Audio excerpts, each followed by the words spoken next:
Now, I even find it a little bit offensive na pati ako babanggitin. But I'll tell you one thing, Congressman Leviste, maayos kami sa Quezon. Wala kaming problema doon.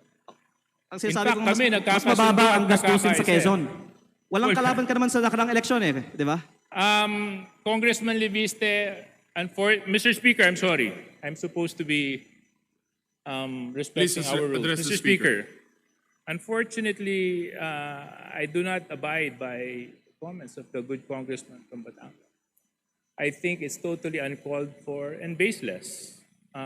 Lahat tayo dito sa plenaryo ngayon ay may kaalaman na talamak ang vote buying at umaabot sa daan-daang milyon on average at minsan bilyon-bilyon ang mga kampanya ng mga kandidato sa Pilipinas. Kaya kung sino man dito ang magtatayo at nagsasabi na kasinungalingan ang sinasabi ko na umaabot sa daan-daang milyon, at the very least ang ginagastos ng ibang mga kandidato na nandito sa plenaryo ng Kongreso ngayon, hindi ako mahihiya na magsabi na sila ang sinungaling at ako ay nagsasabi ng totoo.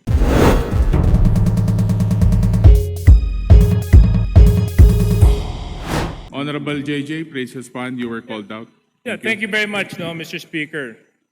I found it a little bit offensive that all of a sudden a dear colleague of mine would call out my name during his collective and personal privilege. But nevertheless, insofar as my name was called and he asked me, let me just respond with a few queries of clarificatory in nature. Am I allowed, Mr. Speaker?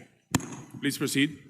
Kanina po na pinakikinggan ko ang pananalita ng ating kinatawan mula sa Batangas. Binanggit niya na may mga halagang ginamit sa kampanya. Totoo po ba ito?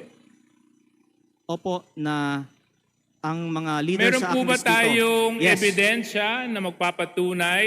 Meron po bang dokumento? Meron po ba tayong hawak na anumang sinumpang salaysay na magsasabi na ganito nga po talaga ang nangyari? unang-una po, Or tayo po ba ay bumabase lamang sa mga haka-haka at kwento at text at mga Facebook messages? ilang sagot po. Unang-una, sa campaign sorties, nakikita natin na may gastos. At ang punto ko ay tila si Kong Garjola ay may ginastos para sa campaign sorties ng Vilma at Lucky sa Batangas. Pangalawa, ang leaders ko sa Batangas, ayon sa aking isinalaysay, ay nakatanggap ng pera galing kay Congressman Garjola at ito po ay para ikampanya ang Vilma at Lucky pero galing kay Congressman Garjola. At pangatlo, magpatawag na lang tayo ng pagdinig sa Kongreso para ang mga ibang mga politiko sa Batangas at hindi ako ang pwedeng tumistigo tungkol dito. Mr. Speaker, tayo po ay nahalal bago 2025.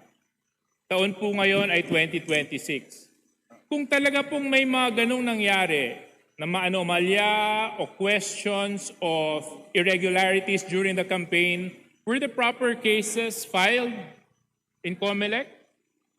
Were ethics complaint filed in Congress? Why are we now standing here insinuating all sorts of illegal acts that happened in 2025 when so much time has passed? Unang-una Now po, I question, Mr. Speaker, the timing of all of this. Now I even find it a little bit offensive na pati ako babanggitin. But I'll tell you one thing, Congressman Leviste, maayos kami sa Quezon. Wala kaming problema doon. ang In sinasabi fact, ko, kami mas nagkakasundo mababa at ang gastusin sa nagkakaisa. Quezon. Walang kalaban ka naman sa nakarang eleksyon di ba? Congressman Leviste, Mr. Speaker, I'm sorry. I'm supposed to be respecting Please our rules. address the Mr. Speaker, unfortunately, I do not abide by comments of the good congressman from Batangas. I think it's totally uncalled for and baseless. And in fact, it's downright hearsay for him to make such allegations. And if indeed he has factual basis in anything and everything that he is saying, there were proper forums to do the same, to act on those allegations, to make the necessary complaints. Why now? Why here? Mr. Speaker. First of all, I would like to manifest that I appreciate help that Deputy Speaker Suarez has extended to me in my first term as a advisor and mentor. And I did not mean any disrespect earlier by mentioning that. My point was that mas mababa ang gastusin sa Quezon at Batangas at sa Calabarzon kumpara sa ibang mga rehiyon. Pero ang punto ko ay hindi ang ginagastos sa election kung hindi ang pinanggagalingan ng gastos na ito. Lalo na kapag lantaran ang kontraktor ay nasa campaign sortie at ako nga ay may personal na karanasan na si Garjola ay gumagastos para sa kampanya ni Vilma at Lucky. Mr. Speaker, But in terms of your question on why now, I would like to say that my focus has been on transparency and accountability on corruption in the DPWH and the flood control investigations. Kasi hindi sapat na i-disqualify natin ang mga ang mga kandidato na may vote buying sa mga eleksyon. Dapat kasuhan para sa pagnanakaw ang mga politiko kapag sila ay nahalal na. Kaya yun ang inuna ko, yung pananagutan sa korupsyon sa DPWH. Pero kung pwede ko pong banggitin din, ako po ay hindi sinungaling. Ayokong bulahin ng taong bayan. Lahat tayo dito sa plenaryo ngayon ay may kaalaman na talamak ang vote buying at umaabot sa daan-daang milyon on average at minsan bilyon-bilyon ang mga kampanya ng mga kandidato sa Pilipinas. Kaya kung sino man dito ang magtatayo at nagsasabi na kasinungalingan ang sinasabi ko na umaabot sa daan-daang milyon, at the very least ang ginagastos ng ibang mga kandidato na nandito sa plenaryo ng Kongreso ngayon, hindi ako mahihiya na magsabi na sila ang sinungaling at ako ay nagsasabi ng totoo. Pero hindi ko balak buksan ng itong issue ngayon.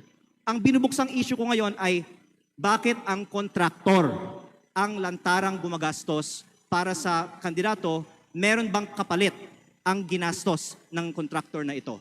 Mr. Speaker, Deputy Speaker Suarez, please respond and we will wrap up because One the 10 question minutes lang. has already expired. Please take note, Majority Leader.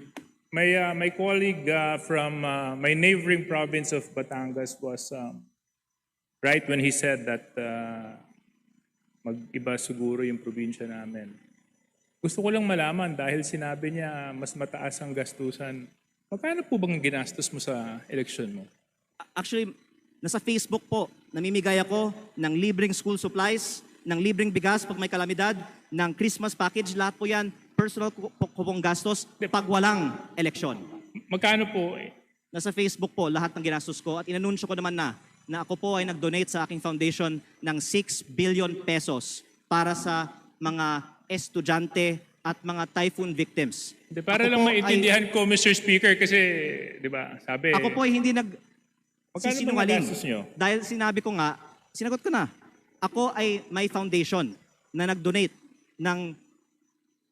Ako ay may So yung foundation niyo yung gumastos sa kampanya ninyo na 6 na bilyon? Tama po ba yun? Hindi po. Ang sinasabi ko, ako ay may foundation na nagbibigay ng school supplies at bigas at relief So yung goods. foundation po niyon ay yun ang nagamit na Hindi yan ang ginastos paraan. ko sa kampanya.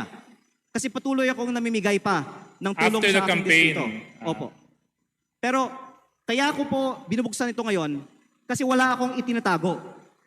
Naka-post sa Facebook yung mga ipinamimigay ko kasi yan ay hindi kapalit ng boto. At ayaw ko na magkukunwari tayo dito bago ko pa papangalanan ng ibang mga nakatayo sa Kongreso ngayon na balita ko ay may mataas na presyo ng bilihan sa kanilang mga eleksyon na itanggi natin dito na talamak ang vote buying at mataas na spending sa mga kampanya sa Pilipinas. Ang pinupunto ko lang po ngayon ay sa mga nakalap kong impormasyon, si Garjola ang gumastos para sa mga rekto sa Batangas. Please wrap up, honorable members. Yeah, I'm Final just... response. Yeah, Mr. Speaker, thank you very much for the time. Medyo nalito lang ako.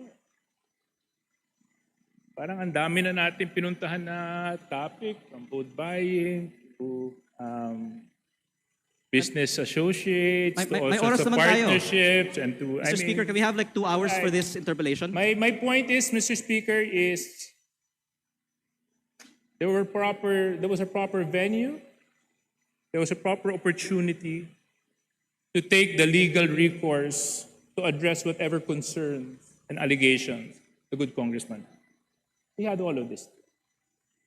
And I hope that we avoid grandstanding and taking opportunity of the podium and the bright lights of Congress to set aside our political interests and use the proper forum so that in such a way we can live by the rule of law and abide by the rules of Congress. Thank you very much, Mr. Speaker.